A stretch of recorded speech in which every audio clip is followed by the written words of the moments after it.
All right, folks, welcome back. I got some big news finally. We got powder coated parts, folks. I just threw this up there to give you an idea.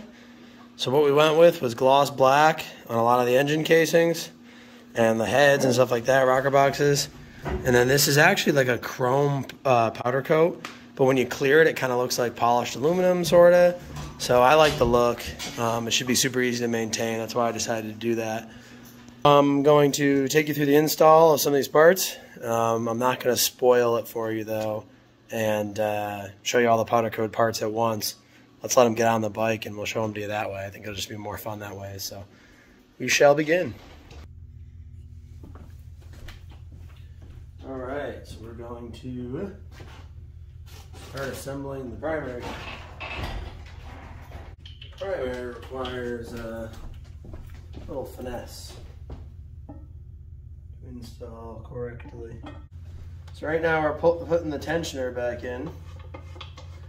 It's like a mind twister because you got to spin it backwards to get it through the way it needs to go. Jake, stop. You can hear him. So we're just spinning it through. We'll go all the way down. That's good. Sealing surface actually looks really good from powder. He does a good job. He doesn't really mess stuff up like that. Okay. And we gotta put our tensioning bolt on. So that goes on here. This is what holds tension. So that is actually it. There is a seal that goes in here. I think we'll install that after on the shaft. And actually we're gonna do it now. I think in the past I've done it ahead of time. Really easy, I believe. I don't know what the service manual calls for on this one. Probably to do it now. It doesn't take much. You just gotta kind of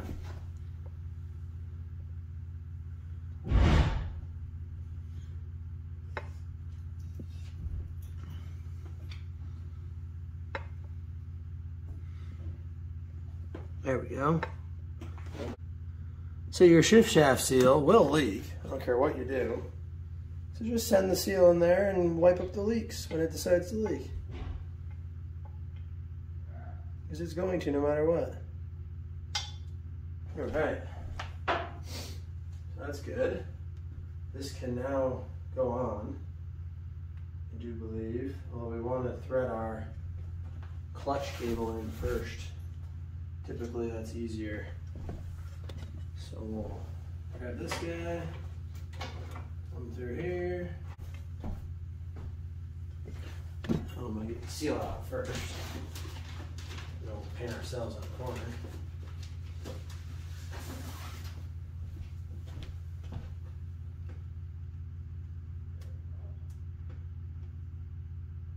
Nice.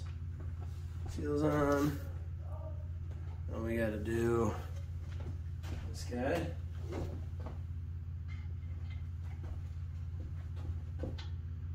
Just gotta carefully thread this in.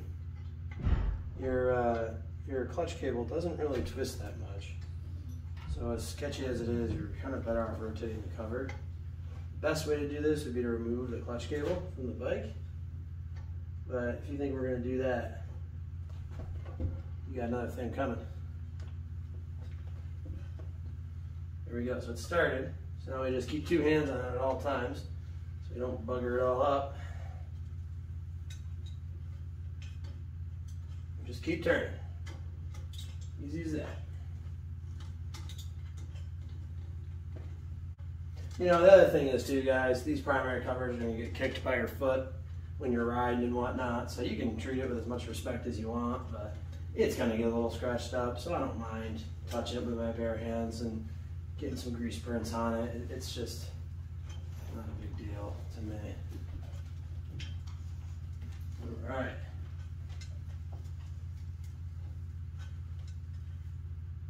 It's tight. So obviously we'll throw a wrench on it after, but it's twisted up enough that it's tight enough. So I already lubricated the shaft a little bit, so that should be fine. Probably gotta lift that chain up. Yeah.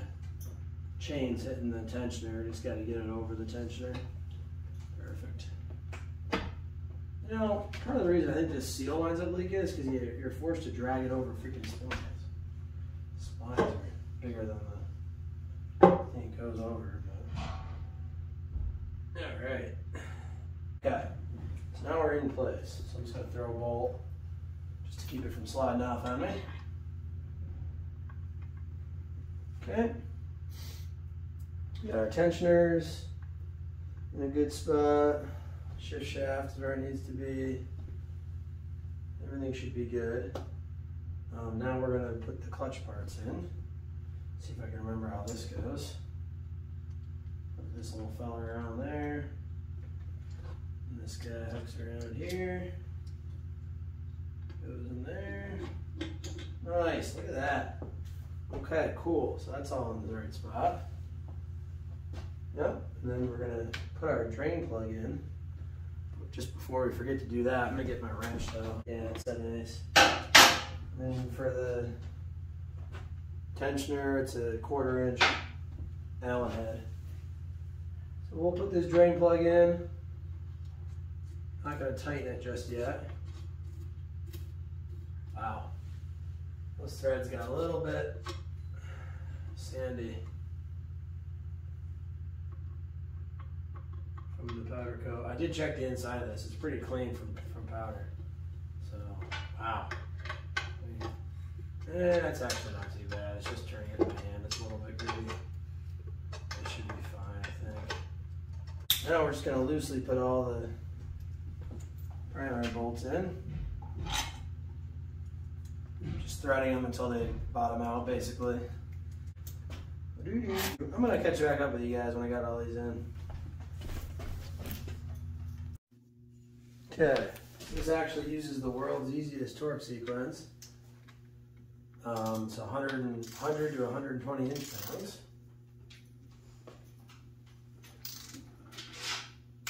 I'm doing it to the top of the tolerance because I'm always a little paranoid. Actually, the reason I'm doing that is because some of these bolts were a little loose, actually. Like, they broke free very easily. So I figure probably wouldn't hurt to go to the top. Typically I go right to 110, he's in the center. But I just, like I said, for this specifically, I'm gonna go around the bend as well and just check all the torques, make sure nothing loosened up. Yeah, see, I got a little tiny bit out of it. So that's worth doing. Just to make sure they're all tight.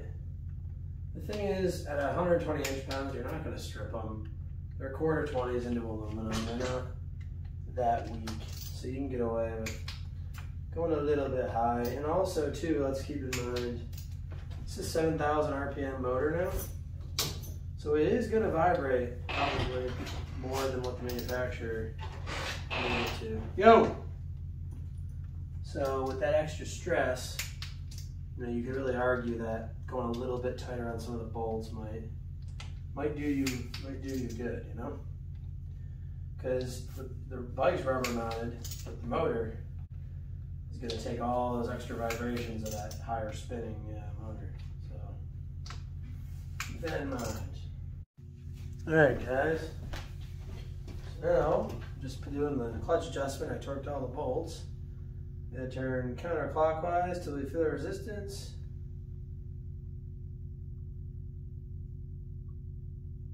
Out there.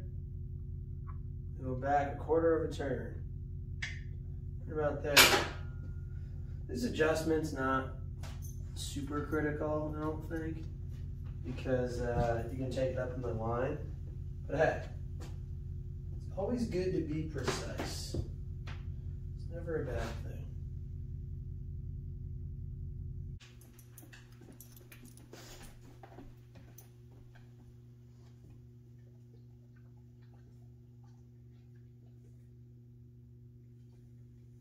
Alright, let's try that. See if we can get this on without pinching the gasket. You can feel it though. If that gasket's pinching, it's pretty obvious, like it is definitely right now. What the heck, guys? Alright, I'll come back to you guys when I got this mounted. Okay. So, I got the oil in there. I'm not even gonna lie to you guys. I almost buttoned that thing up without putting oil in it, which would have been less than ideal, to put it nicely. Can I get away with this without tipping the whole entire bike over? Yeah, that was a lot more violent than I hoped. That's fine. Okay. Gotta slip this under, over under. There we go. Put the clutch cable on the wrong side of the strap, which is funny because I purposely checked that. I thought I had it on the right side of the strap, but evidently I did not. That's okay though. Easy enough fix. Perfect. Just like that. Now we gotta get our control open here. Okay. We just gotta tighten it up until we got the end plate cracked on the handle. About a mile and a half to go.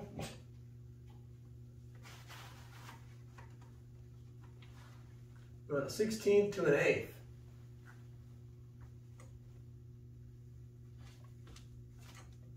I like to work the clutch a little bit. Seems to make it more accurate. I'd say that's about right. Yeah. Maybe just a touch on the tight side, but that's generally how I like it. If you're too tight, the clutch won't come out all the way. If you're too loose, the clutch won't go in all the way. However, you have to be pretty grossly off in either direction, I believe. I don't know, never really had issues with it. It's more, seems to be more for clutch feel than for function, unless you're just way out of spec on it. At least in my experience. Don't crank those locked out so you'll never get it off again. And then we slide the old rubber booty over. It's kind of a pain, but you get the hang of it. As they wear in, they are a lot better. We get our little clutch cable holders. Some people throw these away and don't run them. I like them personally. I actually might wind up pulling these off when I do the motor, but we'll put them on for now. Keeps them with the bike, so that's not a bad idea. Cool. And then we'll have to route our cables and stuff accordingly later, but that's different task. All right, so we gotta throw the shifter on. It's always hard to guess where your shifter goes when your bike's not together, but you can't sit on it. But I think that's relatively close. If it's not, then we'll just move it after the bike's complete. Not a big deal. Tighten that guy in there. I already got a nice stainless bolt in there. She's looking like a motorcycle again, folks. Don't kill it. But you also don't want that falling off. So don't be wimpy about it either. Now, you gotta dig out our hip peg mounts. Make sure we grab the right one. It's actually gonna be a little bit tricky. I remember, yeah, that should be the one. Look at that. There's nothing like unboxing fresh powder coat, guys. What a great feeling. Now, I had a moment of stupidity. Cheapness, not stupidity. And I didn't get the passenger peg mounts done. Which is a shame because they're in decent shape, but when you look at something that's been freshly powder coated versus something that's, old and a little bit faded, there's no comparison. No comparison at all. So it's fine. I can get them done at some point. It's like not a big deal.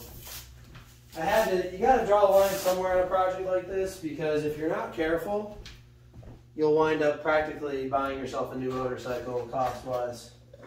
So I had to draw a line and say to myself, okay, enough is enough. We can't spend $45 billion on this project.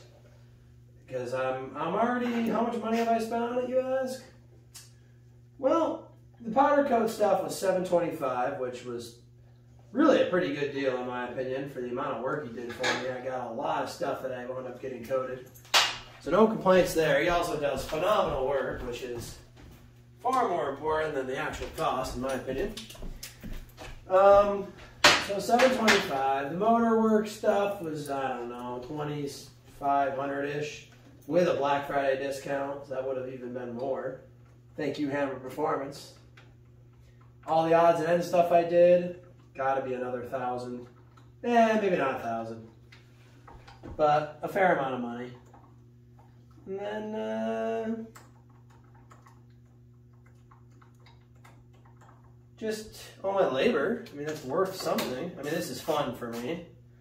So it's, yes, it's labor time, but that's more just me wanting to do this project. So we'll give ourselves a free labor rate on this guy. Is this the wrong peg? What am I doing wrong here? Oh, that's good. Okay. Getting a little discombobulated. But when you factor all that in with labor, just for argument's sake, I mean, we're probably $5,000 deep in this project. So that's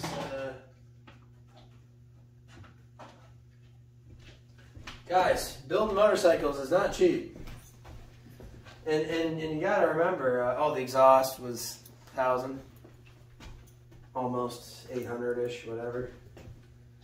This has been a dream of mine for a long time, so it's well worth it. But many of you would ask, Jake, why didn't you buy a new one? Well, the thing is, I could have bought a new bike rather than spending, say, $5,000 on this one, plus the $1,000 I put into the front end and another $1,000 I'll probably put into the rear end for new suspension. So I could have done that. However, could have bought a new bike. However, even if I bought a brand new one, let's just say for argument's sake I got a Evo Sportster. I mean, it's not going to handle or have the power that this bike has. I mean, you can't even buy a new Sportster with the even similar suspension as this bike. Okay, so let's say you buy a used Sportster Roadster, new Roadster, 2016-17 model. You could do that.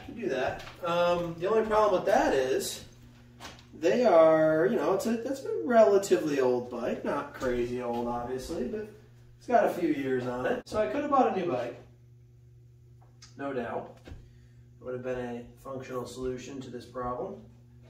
However, I have a lot of history with this bike, and by the time I'm done building this, I mean, it's pretty much going to be better than it was new. So you just got to weigh your options, and hey, well, the bike I would have bought, if anything, would have been the Lowrider S. And the Lowrider S, yo, can you chill, please? The Lowrider S would have been quite an upgrade in a lot of ways. Probably, arguably, a better bike than this is at the end of the day. But again, it's just not my sporty though, So definitely don't regret going this route instead. And that they're just, I don't know. I mean, they feel really light, which is great.